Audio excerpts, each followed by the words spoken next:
Bonjour, pour cette 25e capsule vidéo, je vais analyser les documents ministériels en probabilité. On avait déjà, très tôt dans la session, fait l'exercice pour aller voir autant le programme de formation de l'École québécoise du primaire et la progression des apprentissages en mathématiques au primaire. On l'avait fait pour aller voir en arithmétique ce qu'on retrouvait.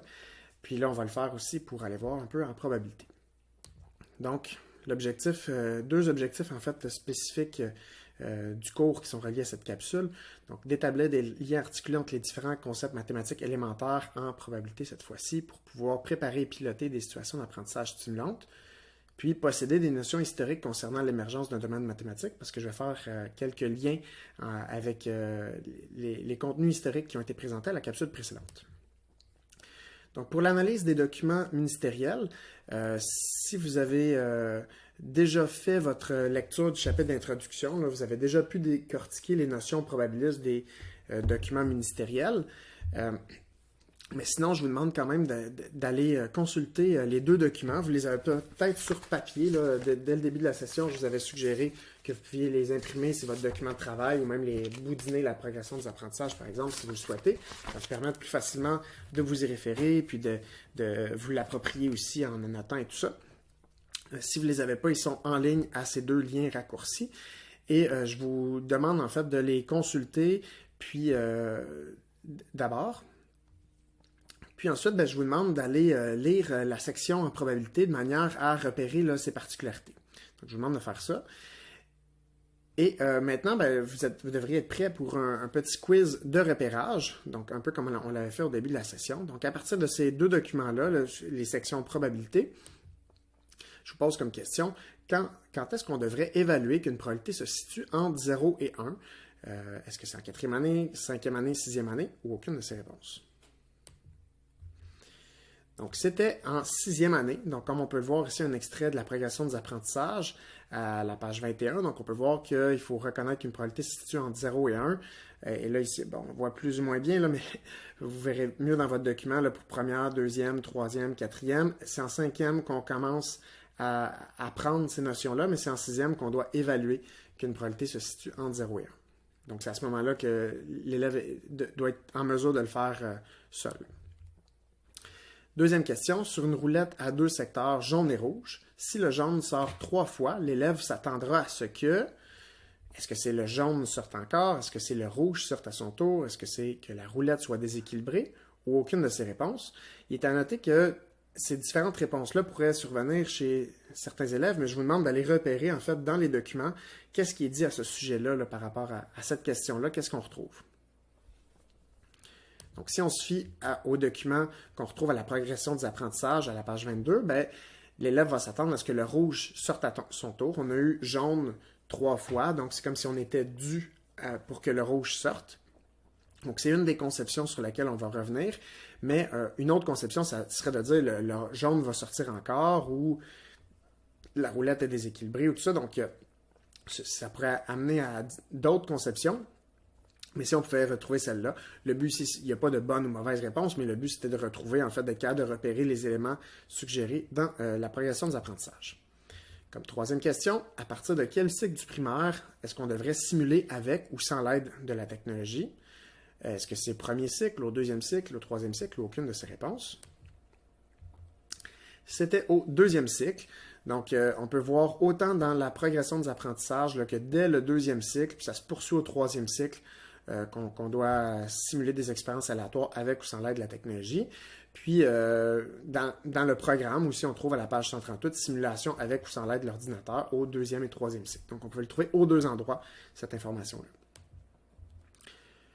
Donc, si on regarde maintenant, ça nous permet de voir des petits extraits de ce qu'il y a, mais honnêtement, il n'y a pas grand-chose. Quand on regarde dans le document du programme de formation de l'École québécoise, on a vu qu'en arithmétique, par exemple, on a pu décortiquer à travers les semaines, à chaque fois qu'on abordait des nouvelles notions, j'allais voir tous les éléments qu'il y avait par rapport à ces nouvelles notions-là. Mais ici, si on regarde l'ensemble de ce qui est vu en probabilité au primaire, c'est ce qu'on trouve ici. Donc, pour le programme, donc, Aux 3 cycles, on va expérimenter des activités liées au hasard. Aux 3 cycles, on va prédire un résultat. Donc, est-ce qu'il est certain? Donc, à 100%, ça va se produire. Est-ce qu'il est impossible? Donc, 0%, ou est-ce que c'est entre les deux, quelque part entre 0 et 1%, et 100%, pardon. Au premier cycle, on va dénombrer des résultats possibles d'une expérience aléatoire. Donc, sur un dé, quels sont les résultats possibles qu'on peut obtenir? Pour une expérience aléatoire simple, donc ça veut dire une expérience aléatoire à une seule étape. Une expérience à 2 étapes, ça serait si on avait deux résultats qu'on veut noter. Donc, je lance un dé et je lance une pièce de monnaie. Puis là, je veux noter les 2 résultats. Donc, ce serait une expérience aléatoire composée. Mais au premier cycle, on s'arrête aux expériences aléatoires simples. Au deuxième et troisième cycle, on va continuer la probabilité qu'un événement simple toujours se produise. Donc, et là, on va comparer de façon qualitative. Donc, est-ce que c'est plus probable, également probable ou moins probable? On va aussi dénombrer des résultats possibles d'une expérience aléatoire à l'aide d'un tableau et d'un diagramme en arbre. Puis on va, au troisième cycle, comparer les résultats d'une expérience aléatoire aux résultats théoriques connus. Donc, c'est les résultats de l'approche fréquentielle aux résultats de l'approche théorique, dans le fond. Donc, c'est vraiment l'idée de comparer, en fait, ce qu'on a obtenu versus ce qu'on aurait dû obtenir en théorie. Puis, finalement, deuxième et troisième cycle, la simulation avec sans l'aide de l'ordinateur, comme on a vu tout à l'heure. Donc, on voit qu'il y a peu de concepts, en fait, qui sont ciblés en probabilité si on compare surtout à l'arithmétique, qui est le domaine peut-être où il y a le plus de concepts. Bien, ici, probabilité, c'est celui qui en aurait le moins, avec statistique aussi.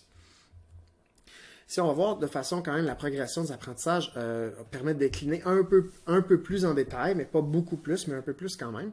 Donc, on va retrouver, sans tout lire avec vous, là, on va dire que l'élève, il va souvent utiliser un raisonnement intuitif, souvent arbitraire, donc basé sur ce qu'il ressent, donc il est sur sa couleur préférée, par exemple. Donc, il va avoir plusieurs conceptions qui peuvent découler de ça.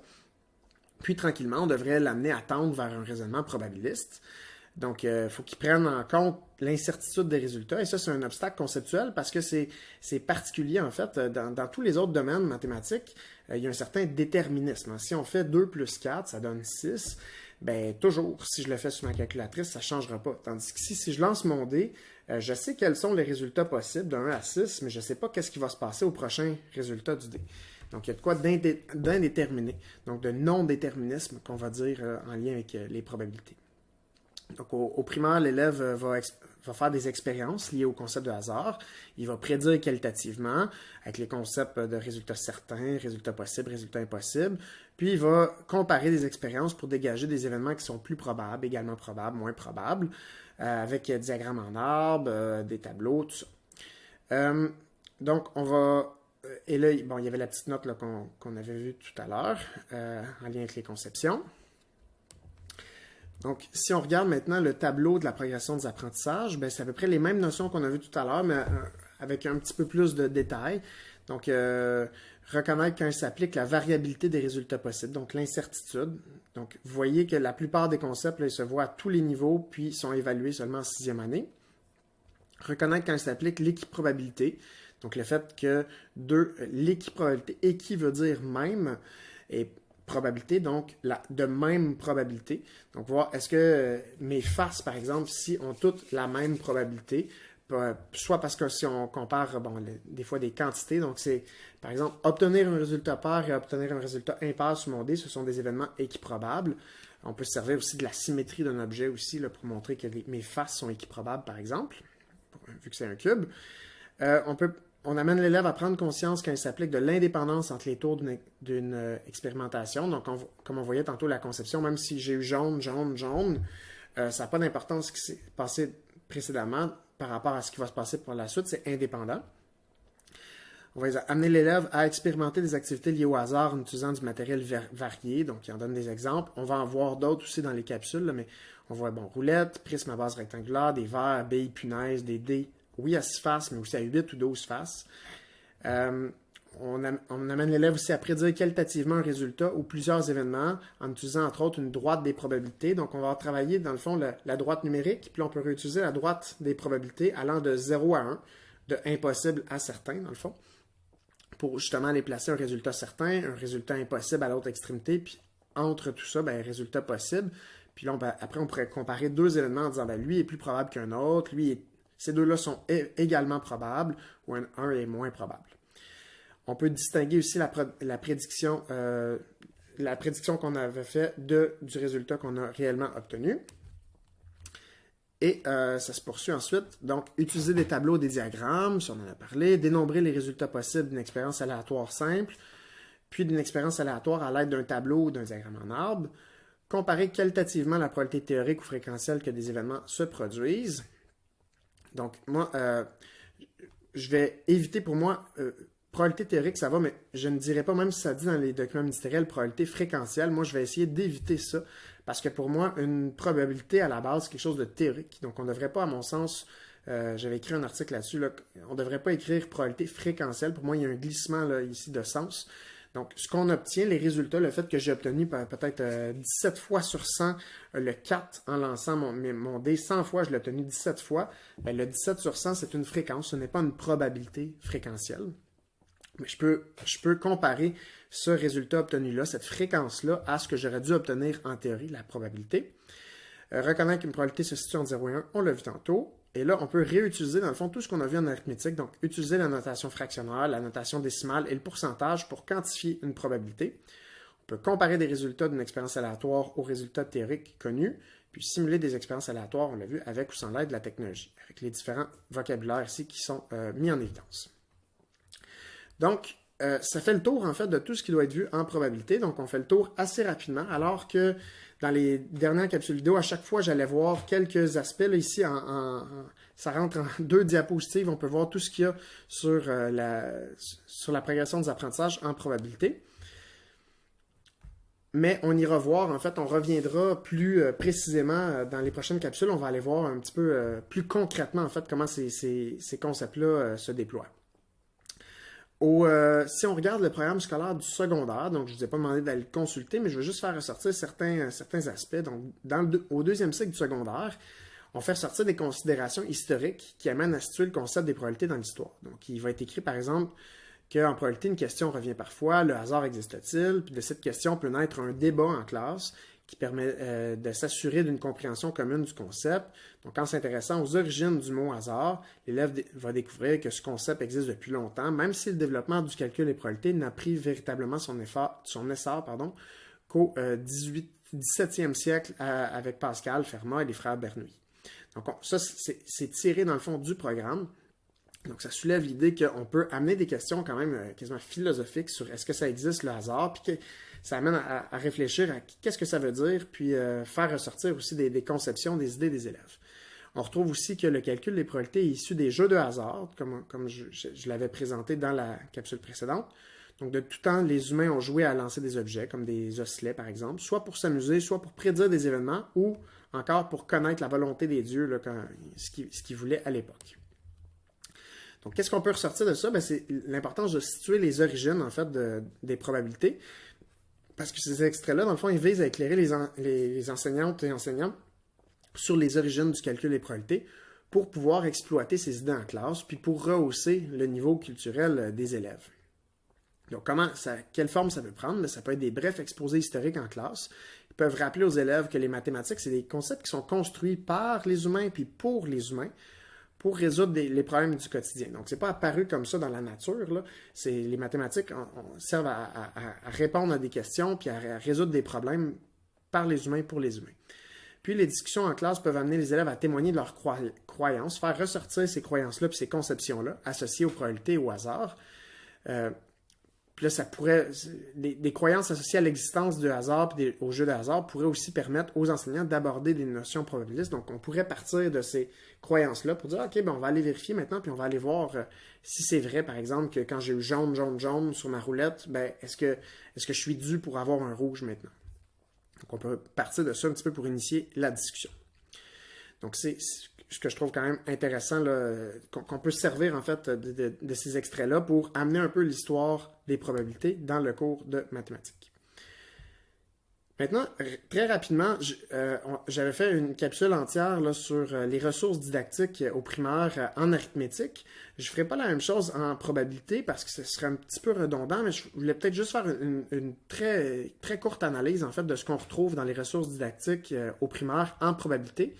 On peut remarquer qu'autant en arithmétique, ça occupe une grande partie des tâches, de l'ordre de peut-être la moitié des tâches quasiment en arithmétique, ben, la place en probabilité est très, très, très modeste. Donc, c'est le domaine où on retrouve le moins de tâches. Puis, dans celle qu'on retrouve, ben, en probabilité, l'approche théorique va être majoritaire, puis il y a peu d'articulation des trois approches. Donc, on retrouve peu l'approche fréquentielle, peu l'approche subjective, puis on n'articule pas justement ces trois approches-là. Donc, moi, ce que j'aurais le goût de vous dire, ben, c'est soyez critique, puis soyez agentif dans l'idée d'agentivité didactique, en fait, qui est quelque chose que j'ai développé avec des collègues là, quand on a analysé plusieurs centaines de tâches dans des ressources didactiques du primaire, là, environ 700 tâches probabilistes. L'idée, en fait, que l'enseignant devrait être un agent de son propre développement puis de faire preuve d'agentivité didactique. Puis ça peut vouloir dire, pour faire un petit clin d'œil à ce qu'on a vu à Dan Mayer, qui était de baisser le thermostat des maths